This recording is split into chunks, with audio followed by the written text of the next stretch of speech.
Jai Hind friends, welcome back to my YouTube channel Bhim nursing tutorial. मैं discuss regarding COPD। COPD का full form होता है chronic obstruction and pulmonary disease. Chronic obstructions and pulmonary disease, ठीक है। इसके under में ढेर सारी डिजीजेस आते हैं रिगार्डिंग टू लंग्स के। लंग्स में कितने भी डिजीजेस होते हैं उसके अंडर आती है, लेकिन मोस्टली 2 डिजीजेस होती है, जैसे कि क्रोनिक ब्रोंकेटाइटिस एंड एम्फाइजिमा। तो इसके अंडर आते हैं, इसको डिस्कस करेंगे, ठीक है।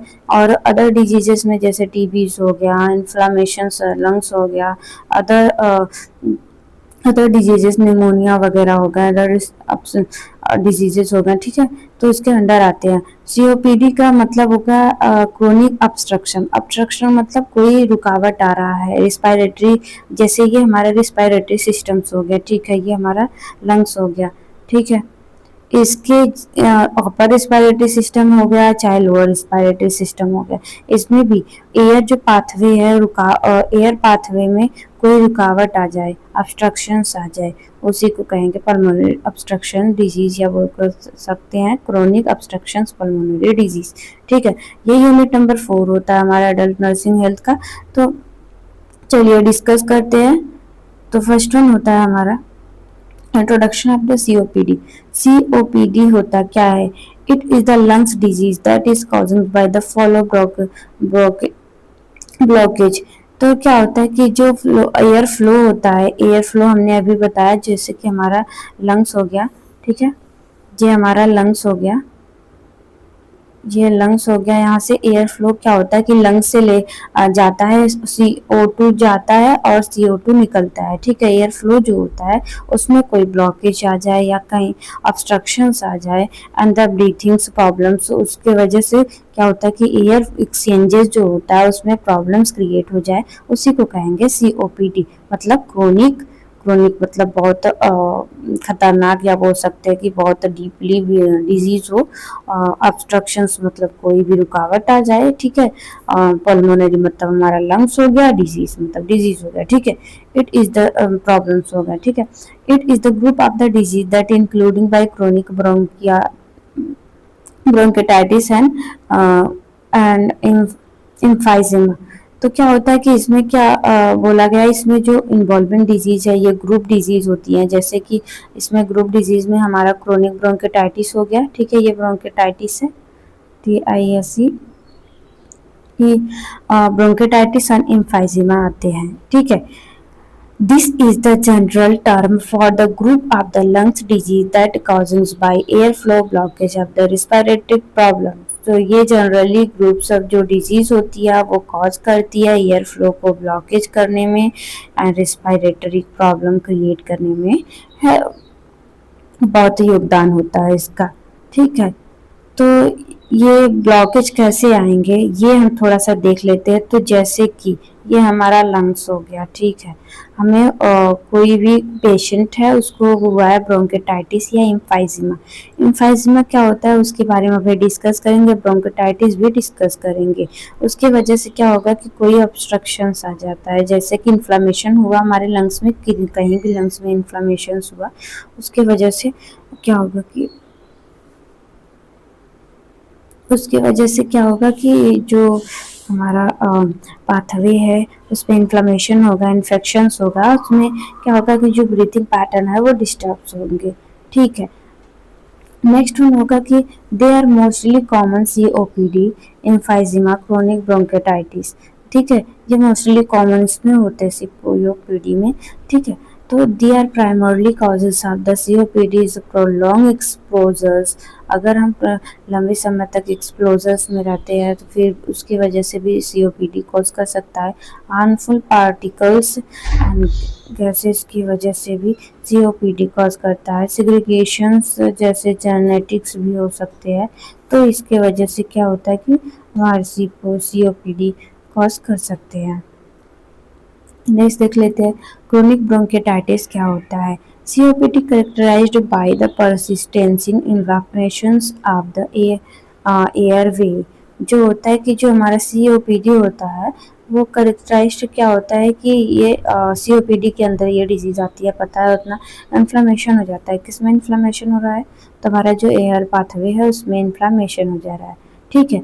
फिर leading to the mucus productions. ये जो एयर पर जहाँ भी इन्फ्लामेशन हो रहा है, किसी भी पार्ट में इन्फ्लामेशन होगा तो वो जाहिर सी बात है वहाँ पे लीड करेगा। जो हमारा म्यूकस मेम्ब्रेन होगा वो म्यूकस का प्रोडक्शन करना स्टार्ट करेगा, अपने आप को प्रोटेक्ट करेगा कि म्यूकस जो होता है कि उसको प्रोटेक्ट करना स्टार्ट करेगा। म्यूकस का प्रोडक्शन होगा, ठीक है, इन्फ्लामेशन होगा तो प्रोड्यूस होगा तो क्या होगा कि जहाँ जैसे कि हमारा लंग्स में क्या होता है कि क्रोनिक क्या हो गया कि ब्रोंकेटाइटिस हो गया, ब्रोंकस में ब्रोंकेटाइटिस होगा, ओवर सी बात है, तो ब्रोंकस जो होगा उसमें ब्रोंकेटाइटिस हो गया, ठीक है, वहाँ पे म्यूकस का फॉर्मेशन हो गया, म्यूकस की वजह से वो रास्ता होता है जाम हो गया, ठीक है, वो रास्ता जाम हो गया तो जो हमारी एल्वोलाई होती है गैसेस को एक्सचेंज करती है, ठीक है, इसमें छोटे छोटे डक्ट प्रेजेंट होते हैं जो कि CO2 को बाहर निकालते हैं, O2 को अंदर ले जाते हैं, ठीक है, तो ये जो पाथवे होगा ये बंद हो जाएगा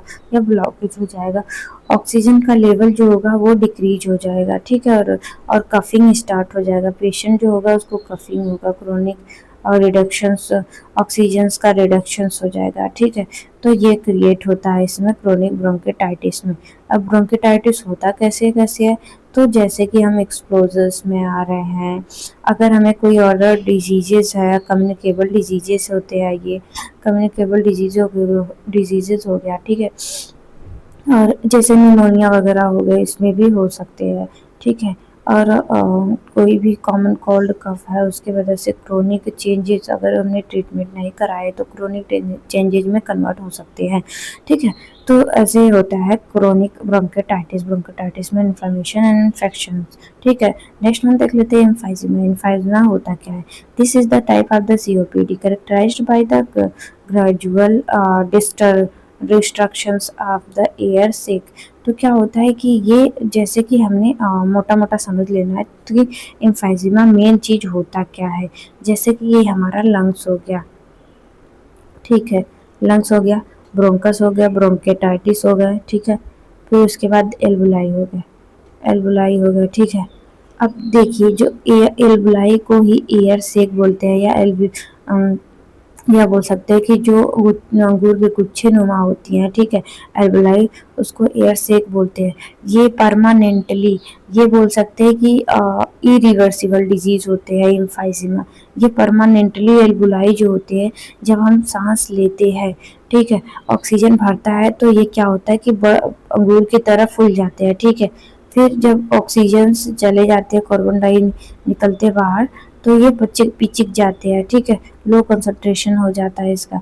तो क्या होता है कि ये परमानेंटली इसका डिस्ट्रक्शंस जो होता है परमानेंटली बढ़ जाता है, ये कॉन्ट्रैक्शन रिलैक्सेशन करना बंद कर देता है, कॉन्ट्रैक्टली परमानेंटली कॉन्ट्रैक्ट हो जाता है, जिसके वजह से जो हमारे एयर जब ये पुश नहीं करेगा, ये कम नहीं होगा तो क्या होगा कि जो हमारा CO2 है, ठीक है, वो बाहर नहीं निकलेगा, ठीक है, इसकी वजह से क्या होगा कि हमारे जो रिस्पिरेटरी सिस्टम्स है पेशेंट का उसको क्या होगा कि प्रॉब्लम क्रिएट होगा, ठीक है, उसी को कहते हैं एम्फाइजिमा, ठीक है। इसके मेनली टाइप्स होते हैं। तो लंग्स इज द डैमेज, इसमें क्या होता है कि अगर लंग्स डैमेज हुआ है leading to the loss of the lungs elasticity, जो इलास्टिसिटी होती है लंग्स की, कॉन्ट्रैक्शन रिलैक्सेशन, हम जो तेजी से सांस लेंगे तो क्या होगा कि हमारा जो लंग्स होगा वो फूल जाएगा, ठीक है, ऑक्सीजन भर जाएंगे, ठीक है, तो हम छोड़ेंगे तो कार्बन डाइऑक्साइड निकलेंगे, तो ये जो इलास्टिसिटी है कॉन्ट्रैक्शन रिलैक्सेशंस का वो परमानेंटली ख़त्म हो जाता है। इसमें एनवुलाई इज वेरी क्रोनिक डिजीज होती है, ठीक है, मैंने डिफिकल्टी क्या होता है कि मैंने डिफिकल्टी होता है एक्सेल करने में एयर को, ठीक है, resulting shortness of the breathing. Result क्या आता है कि जो पेशेंट होता है उसको शॉर्टनेस ब्रीथिंग होता है क्योंकि वो बाहर कार्बन डाइऑक्साइड नहीं निकाल पा रहा है, ले रहा है, थोड़ा सी इलेक्ट्रिसिटी उसकी कम हो जा रही है तो थोड़ा थोड़ा सांस लेगा, ठीक है, तो इसमें क्या होगा कि प्रभाव पड़ता है, इसमें परमानेंटली ये जो इलेक्ट्रिसिटी होती है वो बढ़ जाती है, ठीक है, फिर से ठीक नहीं होती है, वापस रिकंस्ट्रक्ट नहीं होती है इलास्टिसिटी, ठीक है। नेक्स्ट देख लेते हैं type of emphysema. Emphysema mostly three types के होते हैं, ठीक है। फर्स्ट वन होता है सेंट्री लोब्यूल्स। सेंट्री लोब्यूल्स में ही समझ में आ रहा है कि सेंट्री लोब्यूल्स, सेंट्री लोब्यूल्स जो होता है अफेक्ट द सेंट्रल रीजन्स में। ये क्या होता है कि हमारा लंग्स हो गया, ये सेंट्रल रीजन्स हो गया, ठीक है, जहाँ पे ये अपर ही लंग्स के सेंट्रल रीजन्स में ही क्या करते हैं, अफेक्ट करते हैं, ठीक है। ये वहाँ वहाँ का जो एल्वुलाई होता है, लंग्स का लोब्यूल्स होता है, उसका इलास्टिसिटी बढ़ जाता है, सेंट्रल लेवल का ही इलास्टिसिटी बढ़ जाती है, ठीक है। नेक्स्ट वन होता है कि पैनलोब्यूलर। पैनलोब्यूलर जो होती है कि ये लंग्स का जो लोब्यूल होता है, ठीक है, ये सेंट्रल लोब्यूल्स में ही क्या होता है कि इलास्टिसिटी इसकी बढ़ जाती है, ठीक है, अफेक्ट करता है अपर ही लंग्स को, ठीक है। तो ये जो होता है कि पैनलोब्यूल्स जो होते हैं वो क्या होता है कि जो एल्वुलाई होती है डायरेक्टली उसी पे अफेक्ट करती है, ठीक है, लंग्स का लोब्यूल्स जो होता है उस पे अफेक्ट करती है। जैसे ये एल्वुलाई हो गई, ठीक है। ब्रोंकियल्स, ये सेंट्रल में, जैसे कि सेंट्रल में अपर ब्रोंकियल्स जो होते हैं यहाँ पे, ये पूरे अपर एल्वुलाई को अफेक्ट करती है। ये जो हमारा होता है पैनोसिनाल या बोल सकते हैं पैनोलोब्यूलर जो होते हैं, वो क्या करती है कि अफेक्ट डायरेक्टली लोब्यूल्स पे करती है। जो लोब्यूल्स होते हैं वो उनकी इलास्टिसिटी जो होती है, इलास्टिसिटी वो डिक्रीज हो जाती है, बोल सकते हैं परमानेंटली स्टॉप हो जाती है, वो ठीक नहीं होती है, इरिवर्सिबल होती है, ठीक है। पैरासेप्टल्स देख लेते हैं, तो ये क्या करती है कि ये out of the regions to the lungs. ये क्या होते हैं कि जो आउट ऑफ रीजन्स होते हैं लंग्स के, जैसे कि हमने बताया था, जो होता है कि हमारा पैराकाइमल सेल होता है इधर, जो होता है कि जो जैसे कि जो लोकलाइज्ड होते हैं around of the pleural pleural cavities होती है, ठीक है, अगर सॉरी प्लूरल कैविटी के जो सेंटर्स में क्या प्रेजेंट होते हैं कि लोब्यूल्स जो प्रेजेंट होते हैं, वहाँ पे ये अफेक्ट करती है, ठीक है। वहाँ पे क्या करती है कि जो लोब्यूल्स होते हैं सेप्टम्स जो सेप्टम्स से टच में जो लोब्यूल्स होती है, वहाँ की जो इलास्टिसिटी होती है लोब्यूल्स की, वो डिक्रीज हो जाती है, बोल सकते हो ब्रोकन हो जाती है, ठीक है। कॉजेस, इसके कॉजेस क्या क्या हो सकते हैं, ठीक है। तो मोस्ट कॉमन होता है कॉजेज स्मोकिंग, स्मोकिंग सिगरेट, ठीक है। ये कैसे कॉज कर रहा है, जैसे कि कोई पेशेंट है वो स्मोक कर रहा है, ठीक है, स्मोक कर रहा है, जैसे कि हमने जानते हैं कि स्मोकिंग में क्या होता है कि उसमें क्या होता है कि जो नर्व सिस्टम्स होती है उसको डैमेज करने की क्षमता होती है, क्योंकि ये नशीली पदार्थ जो होती हैं वो डायरेक्टली अफेक्ट करती है हमारे नर्वस सिस्टम्स को। नर्वस सिस्टम जो होती है हमारे लोब्यूल्स की या ब्रोंकियल्स वगैरह की जो नर्वस सिस्टम्स होती हैं, जो क्या करती हैं, फंक्शंस करती हैं कि यहाँ से लेके जाना है ऑक्सीजन, कार्बन डाइऑक्साइड और ऑक्सीजन को लेना है, ठीक है। तो ये क्या करती हैं कि जो स्मोकिंग के निकोटीन्स वगैरह इसमें प्रेजेंट होते हैं और अदर्स केमिकल्स उसमें प्रेजेंट होते हैं, ठीक है। तो ये क्या करती है कि जो नर्वस सिस्टम्स होते हैं उसको डैमेज कर देती है, और जो कॉन्ट्रैक्शन रिलैक्सेशन हो रहे हैं, जो नर्वस सिस्टम कॉन्ट्रैक्शन रिलैक्सेशन कर रहा है उसको परमानेंटली डैमेज कर देती है, ठीक है। ताकि वो क्या होता है कि तभी शॉर्टनेस ऑफ ब्रीथिंग्स वगैरह होती है। ये मोस्ट कॉमन कॉजेज हैं हमारे, इसमें सारे क्या होता है कि मोस्ट कॉमन होते हैं। अदर कॉजेज में अभी हम बताएंगे। इनहेलेशन, इनहेलेंस, टॉक्सिन, जो भी टॉक्सिसिटी जैसे मेडिकेशंस वगैरह की टॉक्सिसिटीज हो गई, कोई भी टॉक्सिसिटीज हम पदार्थ ले रहे हैं, ठीक है, वो भी अफेक्ट करेंगी। जो भी ये सिस्टम है रिस्पायरेटरी इनहेल कर रहे हैं, जैसे पॉल्यूशन वगैरह को इनहेल कर रहा है, डेली उसी इन्वायरमेंट में रह रहे हैं, तो वो भी क्या करेगी, हमारे लंग्स को अफेक्ट करेगी, और ठीक है, वो भी ब्लॉकेज लाएगी हमारी लंग्स में, ब्लॉकेज वगैरह लाएगी, तो कॉजेज क्या होगा कि ऑब्स्ट्रक्शंस वगैरह फैलेगा, ठीक है। फॉरेन पार्टिकल्स, कोई भी फॉरेन बॉडी हो गई, कोई भी बॉडी, निर्जीव बॉडी हो गई या सजीव बॉडी हो गई, ठीक है, तो वो ऑब्स्ट्रक्शंस ला रही है तो भी COPD कॉज करेगा, ठीक है। फॉरेन पार्टिकल्स भी, तो जो एयर पाथवे होगा उसको डिसबैलेंस करेगा, उसमें प्रॉब्लम्स क्रिएट करेगा और वो ब्लॉक कर देगा। ठीक है, इन्फेक्शंस वगैरह हो गए हैं तो जाहिर सी बात है इन्फेक्शंस होगा तो इन्फ्लामेशंस होगा तो क्या होगा कि म्यूकस का प्रोडक्शन होगा, म्यूकस का प्रोडक्शंस होगा तो वहाँ का जो एरिया है वो ब्लॉकेज हो जाएगा तो एयर पाथवे जो होगा वो डिस्टर्ब होगा ही। ट्रॉमा अगर होगा है तो क्या होगा कि अगर ट्रॉमेटिक पेशेंट है, जैसे कि उसको चोट लग गई है, वहाँ पे डैमेज हो गया, एल्वोलाई डैमेज हो गया, ब्रोंकियोटाइटिस डैमेज हो गया, ब्रोंकियस डैमेज हो गया, तो ऑब्स्ट्रक्शन अपर रिस्पायरेटरी या लोअर रिस्पायरेटरी हो गया, उसका स्ट्रक्चर्स बिगड़ जाएगा तो क्या करेगा कि जो एयर पाथवे है वो उसमें डिस्टर्बेंस आएंगी, ऑब्स्ट्रक्शंस पैदा होगा। और इन्फेक्शंस वगैरह में क्या होता है कि नॉर्मली इसमें हमने बताया जो स्वेलिंग्स वगैरह है, स्पेसिफिक जो होता है कि ये स्वेलिंग्स वगैरह और इन्फ्लेमेशन के कारण ऑब्स्ट्रक्शंस होते हैं। ठीक है, नेक्स्ट देख लेते हैं पैथोफिजियोलॉजी इज मोस्ट कंटेंट होता है हमारे मेडिकल सर्जिकल नर्सिंग्स में, ये ज़रूरी होता है हमारे पेपर में राइट डाउन करने के लिए। ठीक है, ये सबको आने चाहिए। ठीक है, ड्यू टू इटियोलॉजी इतना इटियोलॉजी हमने पढ़ा है, कॉजेज पढ़ा है। ठीक है, तो सारे कॉजेज को जैसे स्मोकिंग हो गया, इन्फेक्शंस हो गया, फ्रोजन पार्टिकल्स हो गए, कुछ भी हो गया। ठीक है, तो क्या होगा कि जब जा रहा है लंग्स में, ऐसे हमारा लंग्स हो गया,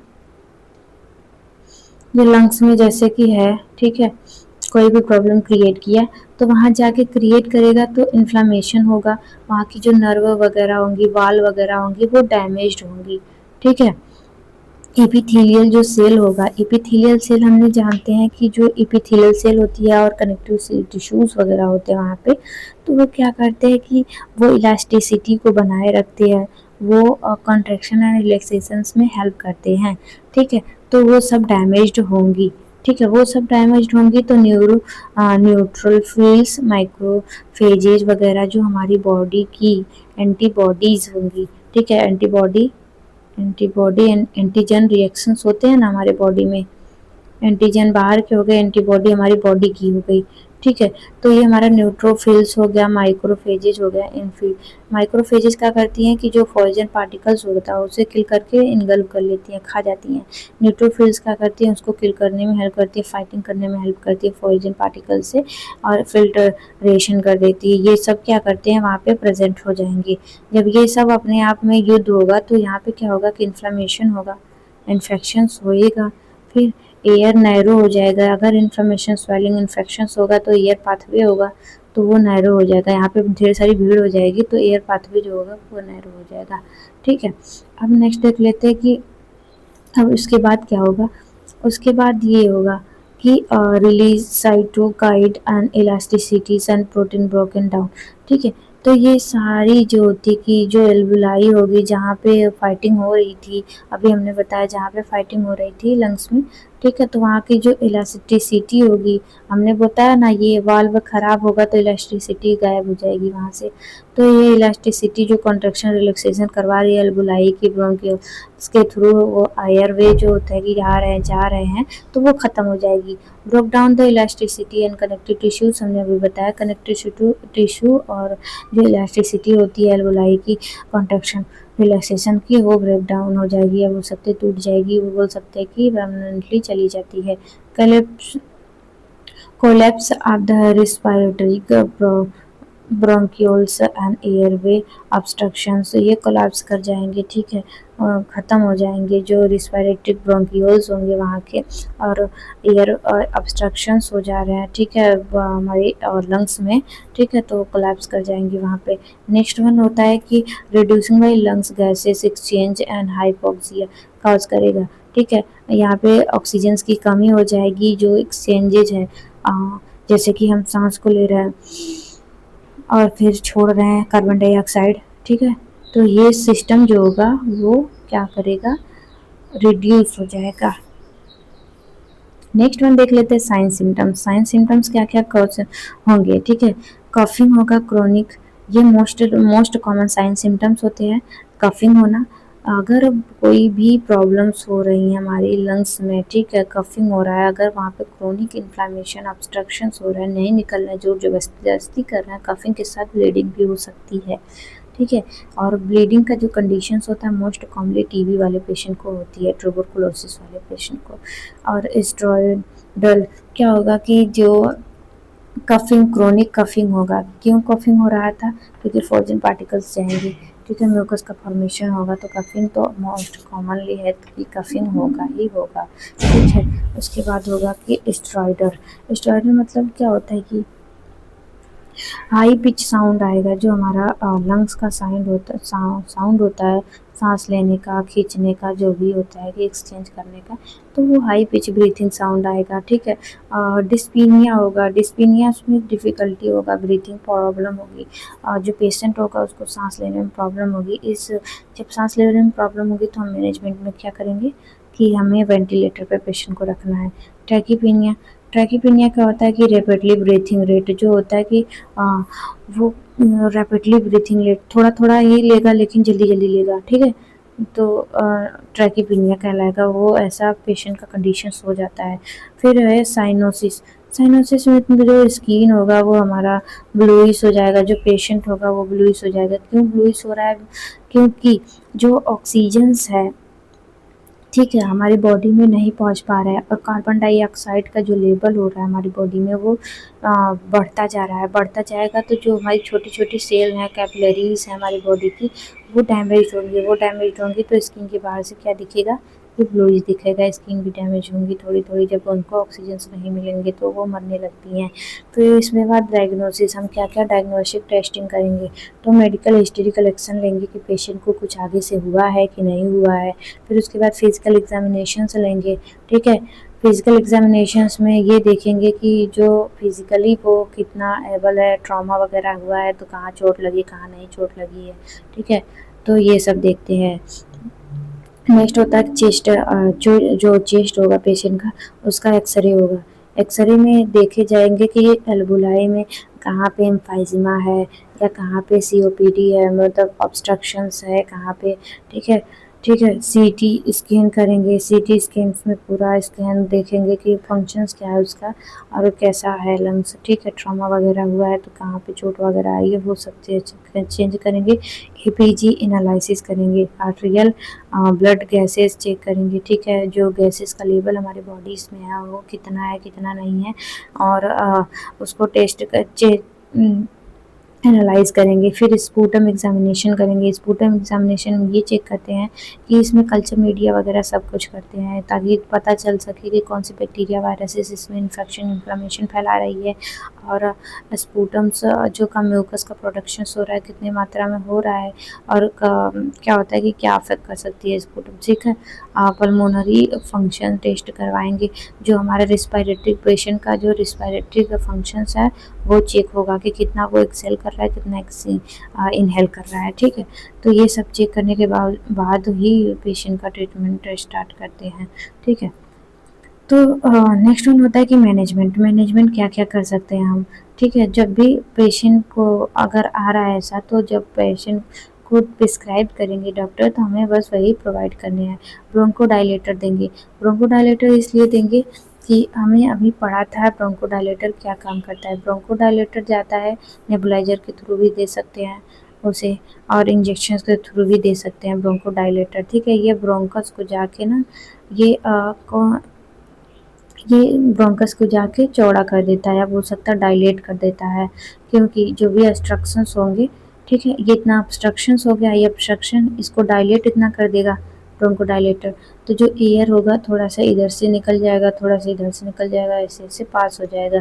फिर उसके बाद हम ट्रीटमेंट के थ्रू इसको भी ठीक कर देंगे, इसलिए ब्रोंकोडायलेटर देंगे। कॉर्टिकोस्टेरॉइड देंगे, कॉर्टिकोस्टेरॉइड जो होगा कि इन्फ्लामेशन वगैरह हो गया, म्यूकस का फॉर्मेशन वगैरह हो रहा है, उसको क्लियर कर सके, ठीक है। हर सीओपीडी जो भी बीमारी है, जैसे निमोनिया हो गया, ठीक है, टीबी हो गया, उसमें ज़रूर से ज़रूर सीओपीडी में जैसे ब्रोंकोडायलेटर देते हैं, ठीक है, इसमें भी सीओपीडी में ज़रूर से ज़रूर देंगे कॉर्टिकोस्टेरॉइड मेनली क्या करता है, जो हमारा इम्यूनिटी हो गया उसको भी बूस्ट करता है, और स्किन्स वगैरह को जो वहाँ की होती हैं, ठीक है, इन्फ्लेमेशंस वगैरह जो हुए हैं उसको ट्रीट करता है, ठीक है। ये मेडिकेशंस जो होता है कि इसमें जो मेडिकेशंस आती हैं, और जैसे कि इसमें इसमें जो मेडिकेशंस आती हैं उसके बारे में हम डिस्कस करेंगे हमारे फार्मा में। तो देख लेते हैं ब्रोंकोडायलेटर्स में दो आते हैं, जो होता है कि ब्रोंकोडायलेटर जो होता है उसके बाद आएंगे एंटीबायोटिक मेडिकेशंस क्या होती है कि बैक्टीरिया को किल करती है, किसके वजह जैसे इन्फ्लेमेशंस हुए हैं, अगर कल्चर मीडिया हमने कराया है, कोई भी बैक्टीरिया है उसको आइडेंटिफिकेशन मिल जाता है तो उसका एंटीडोट देंगे एंटीबायोटिक। ये ज़्यादा से ज़्यादा क्या करेगी कि जो इन्फेक्शंस वगैरह है उसको ट्रीट कर देती है।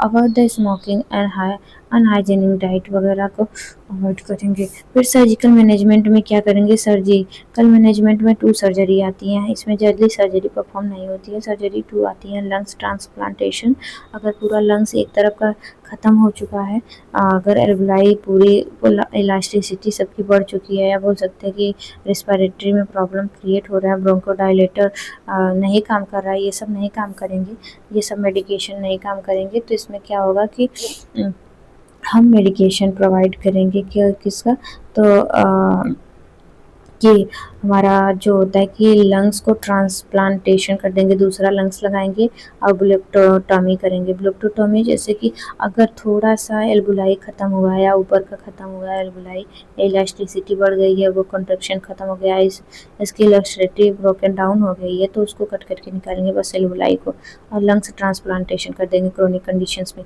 हाँ, ये हमें मेडिसिन्स थोड़ा सा देख लेनी चाहिए। जो ब्रोंकोडायलेटर है उसमें मेडिकेशंस आती हैं हमारी, जैसे साल्बुटामॉल, ये नेबुलाइजर होता है, नेबुलाइजर के थ्रू दिया जाता है। साल्ब्यूटामॉल हो गया, ये इंजेक्शन के थ्रू भी दी जा सकती है। एल्ब्यूटामॉल और कॉर्टिकोस्टेरॉइड में आता है डेक्स्ट्रामेथासोन आता है।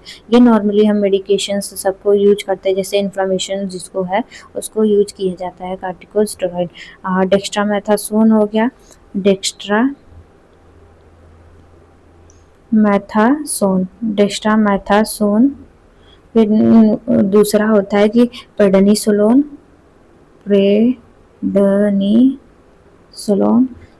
थर्ड वन होता है कि हाइड्रोकार्टिसोन,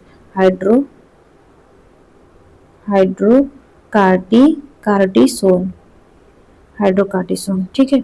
ये सब मेडिकेशंस इसमें प्रोवाइड करते हैं, और ये मेडिकेशंस हमें नहीं प्रोवाइड करनी है बिना प्रिस्क्रिप्शंस के। जब प्रिस्क्रिप्शन हमारे पास होगा तब प्रोवाइड करेंगे medication. Thank you class, thank you very much. हमने जितना कंटेंट दिया है वो कोई भी नहीं देगा इतना कंटेंट। प्लीज़ चैनल को सब्सक्राइब करें। Thank you for watching. Thank you.